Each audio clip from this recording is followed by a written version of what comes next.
wafdigan ka socday dalka Holland waxa hogaaminayay Safiirka Holland u fadhiya dalkaasi Kenya Masar France Makin oo ay weeriso diblomaasi sare oo dawladda Holland u qaabilsan Soomaaliland iyo Soomaaliya Mrs. Ellen isla markaana uu fadhigoodu yahay magaalada Nairobi xarunta wadankaasi Kenya kulankan oo ka qabsoomay xarunta wasaaradda dibadejinta ee Soomaaliland waxa ay labada dhinacba kaga wada xaajoonayeen sidii dawladda Holland Soomaaliland ugala shaqeyn lahayd dibadejinta dadka barakacayaasha ah iyo kuwa qaxoontiga ah ee ka soo laabta dalka dibadiisa wasiirka wasaaradda dibadejinta ee Soomaaliland mudane Cali Siciid Reegal oo weheliyo agaasimaha guud ee wasaaraddaasi Cabdi Naasir Xaaji Daawud ayaa wasiirku ka warbixiyay waxyaabihii ay ka wada hadleen labadaasi dhinac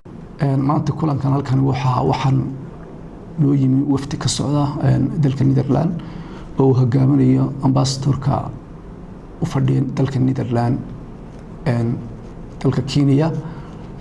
France Makin waxaan ka wada hadalay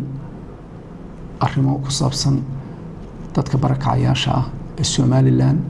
iyo dadka retainiska ah ee Soomaaliland iyaguna u dhashay ee ku soo noqonaya meelaha kala duwan horena wada shaqeynayaan u lahayn arrintan ka wada hadlaynay arrintaasi ku saabsanayd runtii waxa weeyaan meel wanaagsan iyo marxalad wanaagsan waanu isla qaadanay waanu isla meelgnay insha Allah hadii Ilaahay idmo inay wax badan inaga qaban doonaan dibadejinta iyo hagaajinta dadka barakacayaasha iyo dadka laftigooda ah soo noqotiga ee ka soo noqonaya dalka kale ka imanaya ee Soomaaliland tarka iyaguna